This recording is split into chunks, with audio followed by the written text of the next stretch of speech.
एक समय पर कीर्ति सेन नाम का एक राजा था। वो राजा अपना राज्य बहुत ही शांति और न्याय से चलाता था।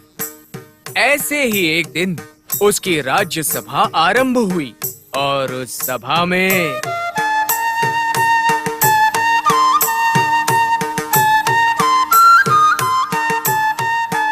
अमात्य जी, हमारे राज्य में सब ठीक चल रहा है ना? सब लोग कुशल तो हैं?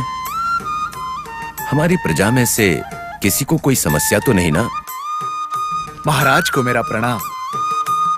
महाराज, आपसे मिलने के लिए कोई जंगली आदमी सुबह से प्रतीक्षा कर रहा है। उसको अंदर बुलाने की अनुमति दीजिए। एक जंगली आदमी सुबह से मेरी प्रतीक्षा कर रहा है तो निश्चित ही कोई गंभीर विषय होगा। उसे राजसभा में लेकर आओ। अभी भेजता हूँ प्रभु। अमात्य जी, एक जंगली आदमी का हमारे लिए इतना प्रतीक्षा करना, इसका मतलब क्या हो सकता है? क्या हमारे राज्य में जंगली डाकुओं ने फिर से आतंक शुरू किया? महाप्रभु, आपके राज्य में चोर डाकुओं के लिए स्थान ही नहीं।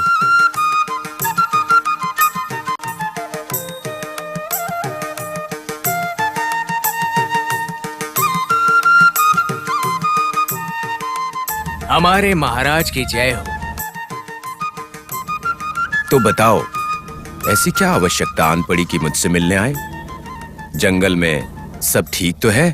महाराज, आपके आशीर्वाद से सब कुछ ठीक ही है। वहाँ जंगल में हमें किसी प्रकार की कोई परेशानी नहीं। यहाँ आकर आपसे मिलने का मेरा उद्देश्य कुछ और ही है। तो ये कहो कि मिलने का उद्देश्य क्या है? महाराज, ये मणि मुझे शिकार करते समय एक गुफा में मिली थी। ऐसी चमकीली मणि साधारण तो हो ही नहीं सकती ना महाराज। ये शायद राजा के राज भंडार की होगी, यही सोचकर आपको देने आया हूँ। इसे स्वीकार करिए महाराज।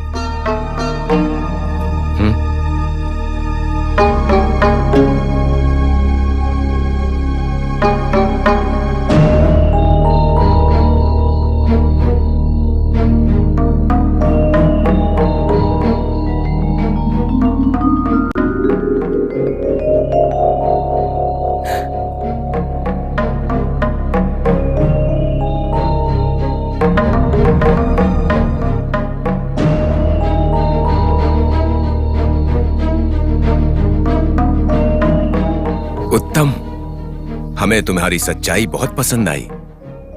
इसका हर तरह से सत्कार किया जाए और पुरस्कार में सोना दिया जाए। आपका धन्यवाद महाराज।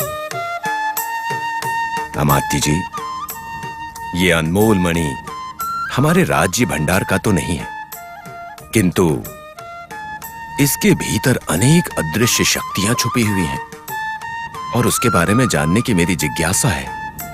हमें अति शीघ्र ही इसके बारे में सब जानना होगा। हमारे राज ऋषि को राजमहल में बुलाया जाए।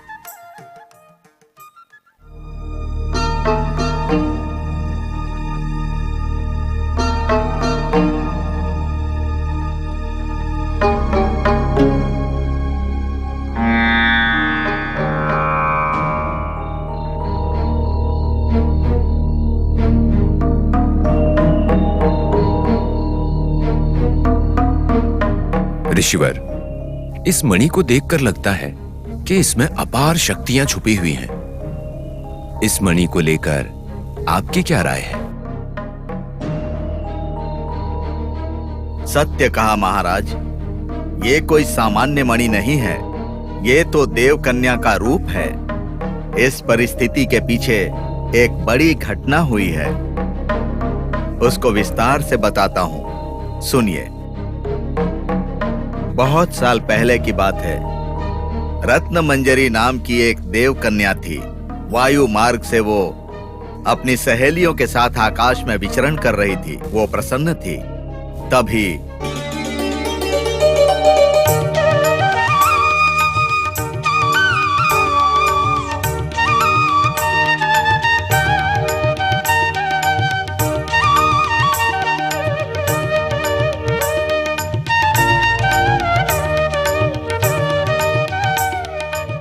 भूलोक से दिखाई दे रहा वन कितना सुंदर लग रहा है। क्या थोड़ा समय बिताकर आए? वो तो भूलोक का हिस्सा है। हम वहाँ नहीं जा सकते। किसी ने हमें देख लिया तो अनर्थ हो जाएगा। हाँ रत्नमंजरी, अभी दोपहर का समय है। इस समय वन में कोई भी नहीं रहता। उन फूलों को देखकर बस एक बार उन्हें स्पर्श करने का मन कर रहा है।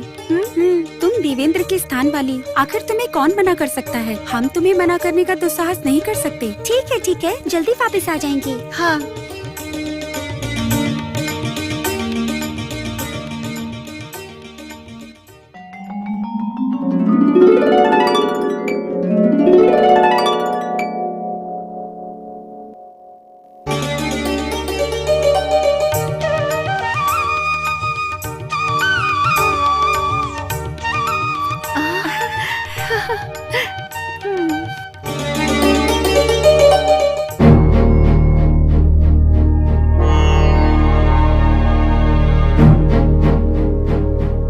सुंदरी, आप कौन हैं? यहाँ क्यों आए हैं? हम सब देवलोक से आए हैं। इनका नाम रत्नमंजरी है। हम यहाँ वायु विहार के लिए आए हैं।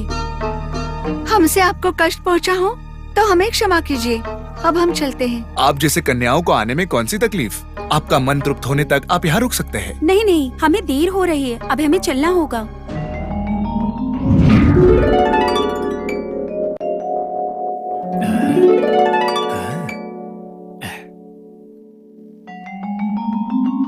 ठीक है, अगर आप जाना ही चाहते हैं तो मैं रोकूंगा नहीं, लेकिन ये रत्न मंजरी नहीं जा सकती। इसी समय की तो मैं कई दिनों से प्रतीक्षा कर रहा था। रत्न मंजरी, मेरा आपसे प्रेम है। पाप है, पाप है। देव कन्या से प्रेम करना महापाप है। आप देवलोक से हैं और मैं दिव्य पद पे हूँ, तो साथ होने में कैसा पाप? कई दिनों से मैं आपके प्रेम में मग्न हूँ। मैं आपको पाके ही रहूंगा।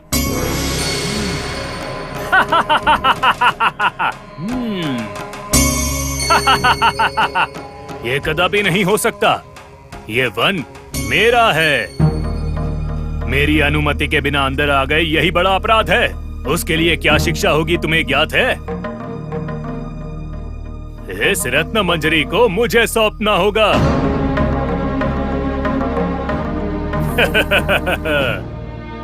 यह असंभव है। तू एक साधारण मनुष्य है और ये देव कन्या है। तेरा इसको पाना असंभव है। यह संभव है? ऐसा बोलने वाला तू है कौन? उसका आर्य है।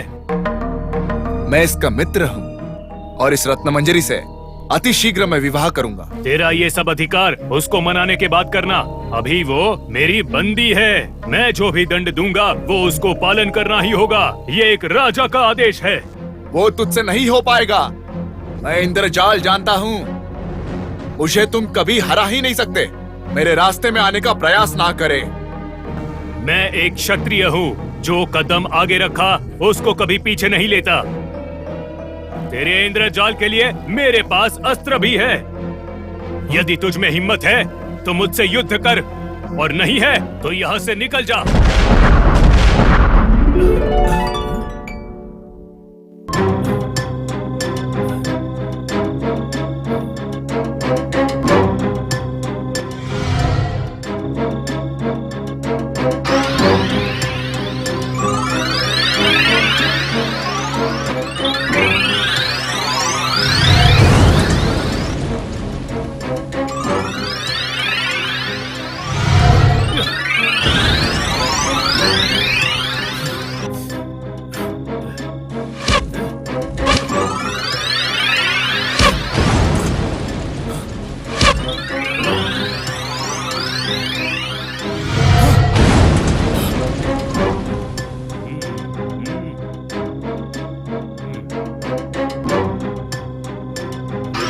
तंत्राय युध नमः।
उसके उपरांत क्या हुआ ऋषिवर?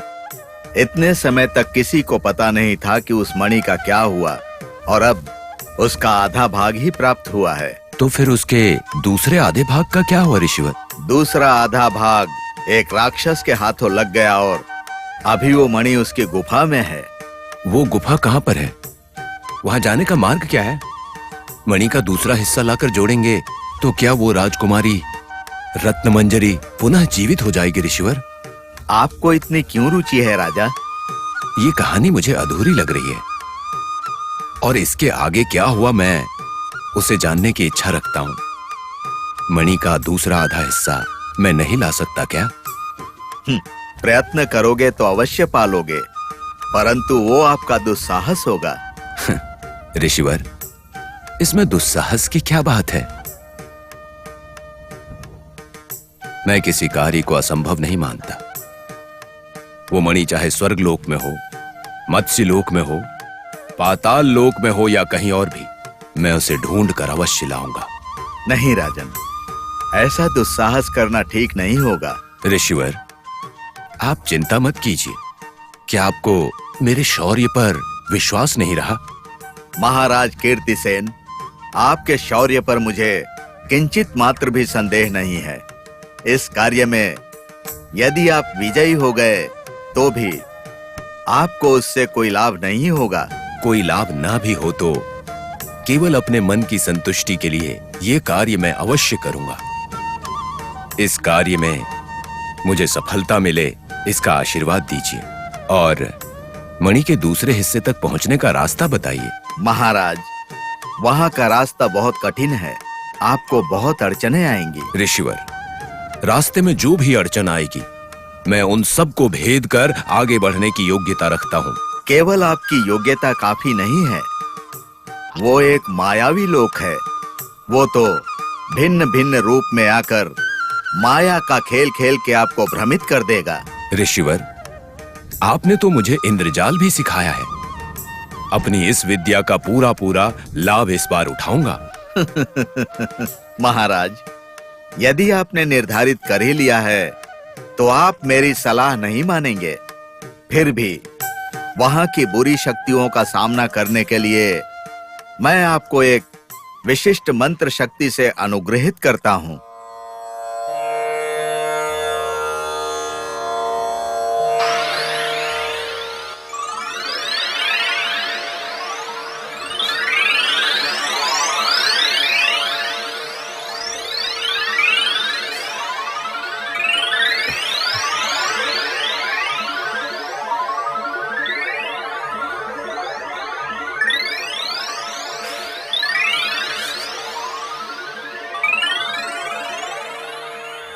महाराज, आपकी यह साहसिक यात्रा सफल हो ऐसी मेरी कामना है। ऋषिवर, आपकी सम्मति के अनुसार ही जब तक मेरी ये यात्रा समाप्त नहीं होती, हमारे अमात्य हमारा सारा राज्य भार संभालेंगे। ठीक है राजन।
कीर्तिसेन महाराज रत्न रूप के रत्न मंजरी को ढूंढने चला है ना?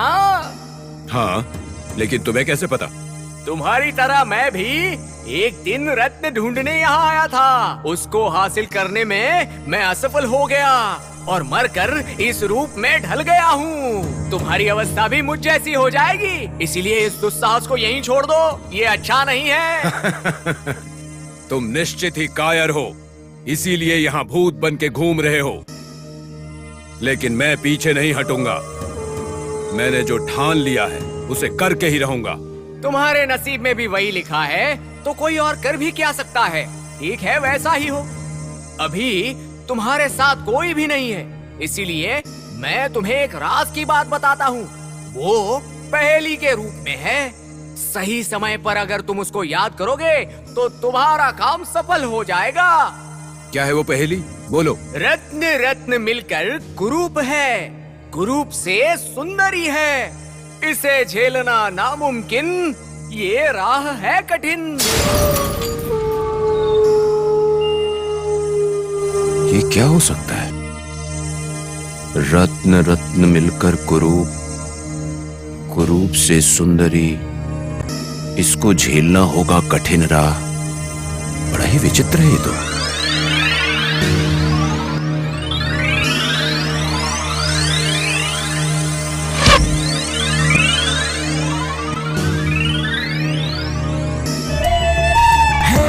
सुनो आज सब तुम ये मुझसे कहानी, खंबे ताल की कहानी, खंबे ताल की कहानी, बरसों से आए सुन के ये अनोखी कहानी, खंबे ताल की कहानी।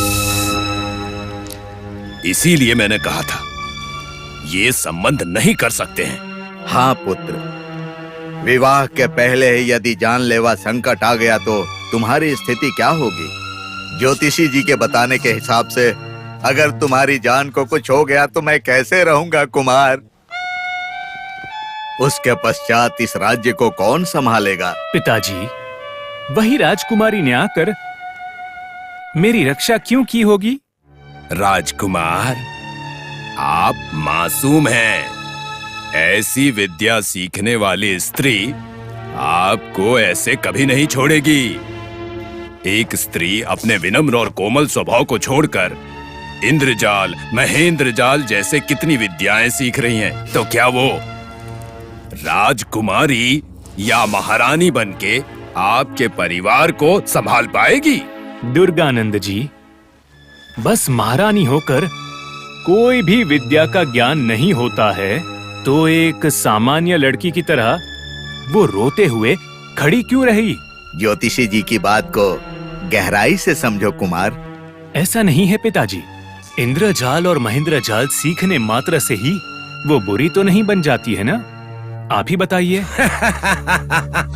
उसकी परीक्षा लेने जाएंगे तो आपके जीवन पर संकट आ जाएगा। सुनिए युवराज, इंद्रजाल, महेंद्रजाल ऐसी विद्या सीखने वालों का भविष्य मैं जानता हूँ।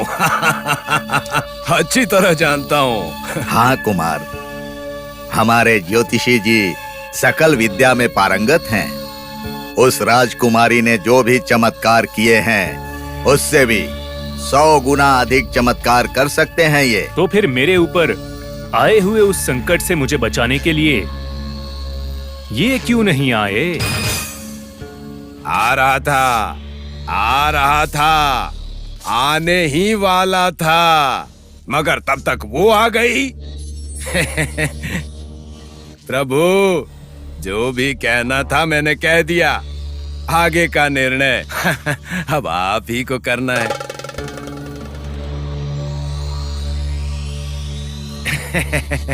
चलता हूँ प्रभु, चलता हूँ राजकुमार।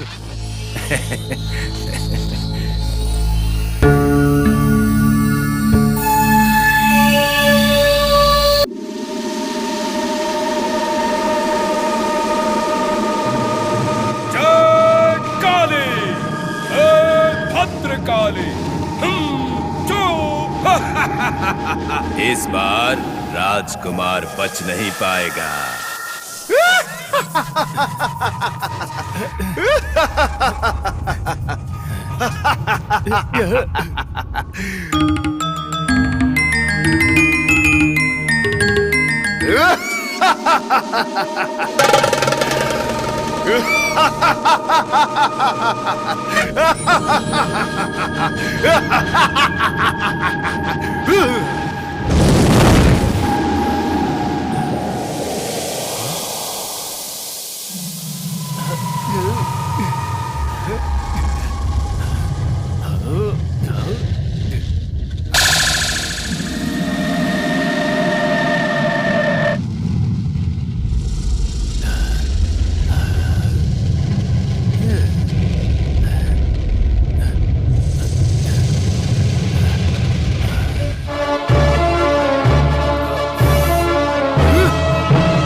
इस राजकुमारी मालती में इतनी शक्ति है, कोई भी मंत्र सफल क्यों नहीं हो रहा?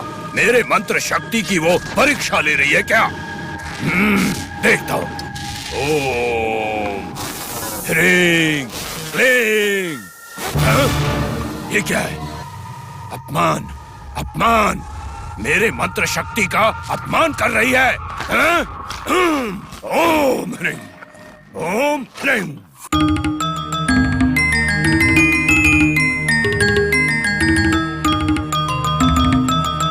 राजकुमार, अब आप पर कोई भी संकट नहीं है। राजकुमार सुगाथा, आपको जो ज्योतिष मारने के लिए आया था वो पूर्णतः हार चुका है। राजकुमारी, मुझे समझ नहीं आ रहा है कि आपके इस उपकार का मैं कैसे धन्यवाद करूं। बताइए। ये तो मेरा कर्तव्य है। मैंने अपने इंद्रजाल विद्या का सही उपयोग किया। बहुत ही जल्द तुम्हें दूसरे अवसर में मिलूंगा राजकुमारी। ठीक है राजकुमार। हम अभी निकलते हैं।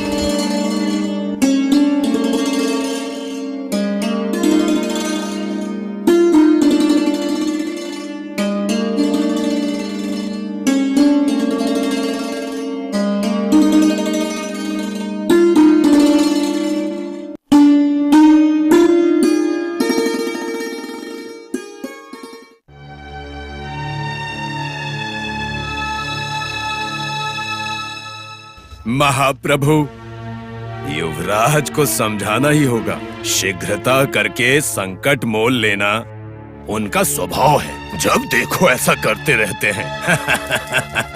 ये ठीक नहीं है। बिल्कुल, मैं अपने पुत्र का शीघ्र विवाह करके शीघ्र ही उसका राज तिलक कर दूंगा। उसके पश्चात मैं विश्राम करूंगा, ऐसा सोचा है। महाप्रभु, चिंता की कोई बात नहीं। आपके युवराज के लिए मैं अवश्य कहीं न कहीं से एक राजकुमारी ढूंढ लाऊंगा। लेकिन हमारी बराबरी का रिश्ता कहाँ मिलेगा ज्योतिषी जी? अगर ढूंढेंगे तो अवश्य मिलेगा। बस आपको इस बात का ध्यान रखना होगा कि राजकुमार का विवाह उस मालती से कभी ना होने पाए, बस इतना ही। अब मरी हुई चींटी निगली तो नहीं जा सकती ना प्रभु। वो तो ठीक है ज्योतिषी जी, लेकिन इतनी शीघ्र उत्तर देना अभी मेरे लिए संभव नहीं है। अरे उनसे बोल दीजिए ना कि ये संबंध हो नहीं सकता। वो हमसे अधिक शक्तिशाली हैं। अगर गुस्से में आकर उन्होंने हम पर हमला कर दिया तो ऐसी स्थिति में हमारी क्या हालत होगी? आप भयभीत क्यों हो रहे हैं? हम उन्हें भयभीत करेंगे। पिताजी। और उसके लिए मेरे पास एक योजना भी है। नहीं पिताजी। आओ कुमार, अगर तुम ऐसे ही घूमते रहोगे तो ये राज्य और राजनीति कब संभालोगे? मेरी तो समझ में नहीं आ रहा है। अब मुझे सब कुछ समझ में आ रहा है पिताजी। क्या गलत है और क्या सही है उसका ज्ञात मुझे होने लगा है पिताजी। अर्थात राजकुमारी मालती से विवाह करना मूर्खता है, ये बात आप समझ रहे हैं ना? नहीं, उसको अस्वीकार करना मूर्खता होगी, ये मुझे ज्ञात हुआ है। कुमार, तुम्हारी बात का क्या अर्थ है? मैं सत्य कह रहा हूँ पिताजी। यदि मैं विवाह करूंगा तो बस मालती के संग ही करूंगा। ये तो मूर्खता की अंतिम सीमा है।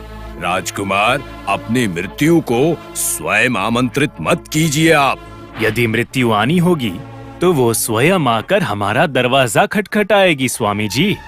उसे रोकना असंभव है, किंतु समय का उपयोग करके कुछ अच्छा कर्म करना होगा। नहीं कुमार, तुम्हें कुछ हो गया तो मुझे और तुम्हारी माँ को कौन देखेगा? ये राज्य कौन संभालेगा? नहीं पिताजी, यदि मैं विवाह करूंगा तो केवल राजकुमारी मालती के संग, नहीं तो मेरे विवाह का विचार आप छोड़ दीजिए। एक बार और विचार कर लो। नहीं पिताजी, मैंने स्वयं ही अपने मन से विचार कर लिया है। यदि विवाह करूंगा तो मालती के संग। चलता हूँ प्रभु, चलता हूँ राजकुमार जी।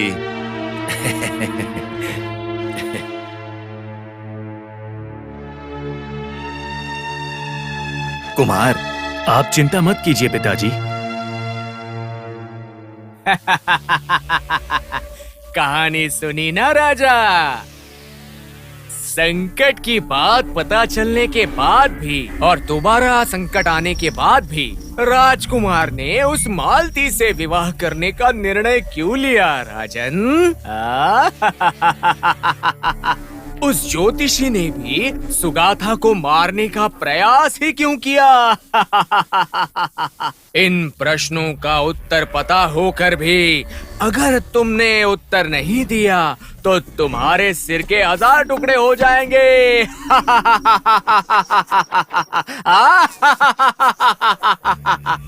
बेताल, उत्तर तो बहुत सरल है। राजकुमार का निर्णय सही है। दोनों समय जब राजकुमार के प्राणों पर संकट आया था तो राजकुमार ने ही उनके प्राण बचाए थे। जैसा ज्योतिष ने बोला था वैसा भी हुआ। उसे बचाने की क्षमता राजकुमारी में थी। ये बात राजकुमार को पता चल चुकी थी, इसलिए उसने निर्णय लिया और ज्योतिषी खुद राजकुमार को मारने की कोशिश कर रहा था। और ये सब जानकारी होने के बाद ऐसा लगता था ज्योतिष की बात झूठ है। खुद का आत्मसम्मान दिखाकर राजा को वश में करने का उसका प्रयास असफल हुआ और उससे बेहतर इंद्रजाल और महेंद्रजाल जानने वाली राजकुमारी हवेली की बहू बन गई तो खुद का खेल न चल पाने के डर से वो इस विवाह को रोकने का प्रयत्न कर रहा था। ए राजन, उत्तर तो तुमने बिल्कुल सही दिया है, किंतु बात करके तुमने अपना मौन तोड़ दिया है। तो अब मैं चला राजन, अब मैं चला।